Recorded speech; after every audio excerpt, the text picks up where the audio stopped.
So, for initiatives, I have Jem at 20, Ailey at 19. The giant spiders have an 18. Giant spiders, you say? Johan has a 16. Waldorf and crew have a 14. Clem a 13. And Orson with a 7. The giant spiders have surprised the party.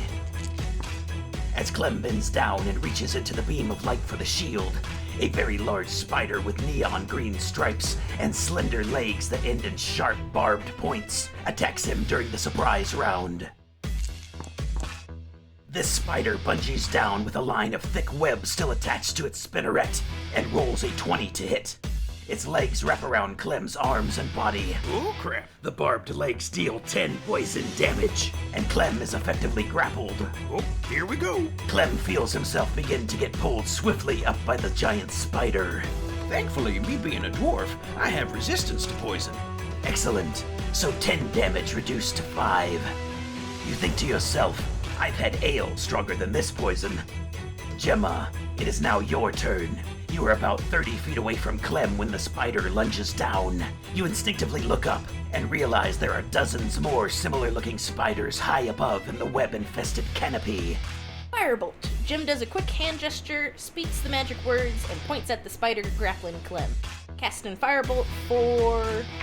9 to hit. The mote of fire fizzles out and falls short of the target. The quick flash of light illuminates the area, effectively alerting the whole party of the spider's positions, and revealing several corpses of dead humanoids both suspended in the webs above and buried under the decaying foliage around you. Aelia.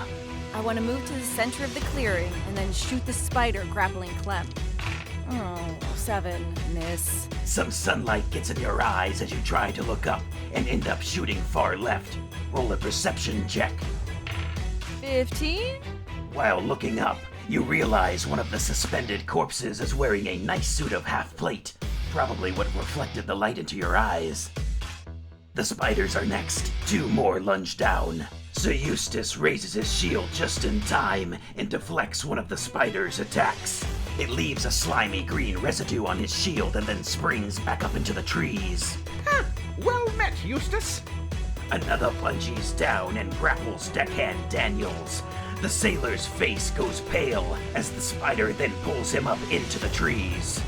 Next, the one grappling Clem gets a 19 hit. It sinks its fangs into you, dealing 10 more poison damage, so reduced to 5, but this time you need to roll a save versus the poison. Nat 20. Once again, you shrug it off, but you realize this brand of poison could pack a punch to someone less stout than yourself. The spider continues to grapple you as you are pulled another 20 feet into the air, so about 30 feet off the ground and halfway to the webs in the canopy now. Lastly, 2 more spiders, these ones much fatter than the ones that leapt down, remain above and launch down, webbing in a projectile spray. Waldorf, Sir Francis, Aelia, and Johan all need to roll a dexterity save as this sticky webbing covers the area around you. Okay, Aelia passes, but Waldorf, Francis, and Johan are all restrained. 0 movement, disadvantage on dex saves and attacks, and all attacks versus you will gain advantage. Johan, it is your turn. Well, I'll try to use my sword to cut free from this webbing. Success! You free yourself and make it to the edge of the webbed area. Waldorf and Francis do the same, with the assistance of Sir Eustace and Jameson, who both light torches to burn away the webs. Deckhand Daniels fails his roll, so his lifeless body is taken high up into the canopy and out of sight. Clem, you are next. Again, you are grappled and about 30 feet above the ground. Well, sir, better get down from here before I get much higher. I want to try and stab it with my short sword. Dirty 20. You stab this spider, releasing a spurt of neon green blood and ichor. The creature drops you as it retreats back into the canopy. You land prone and take 10 points of bludgeoning damage from the fall. You use any remaining movement getting back to your feet. Orson. I'm gonna try to avoid any webs on the ground and cast magic missile at 3 different spiders.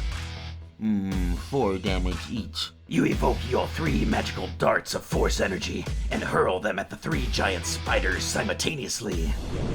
The energy explodes and forces them to skitter back further into their web. Back to the top, Gem, and then Alia. Okay, let's try this again. Casting Firebolt, but this time targeting the webs above us. 17 to hit, 10 fire damage.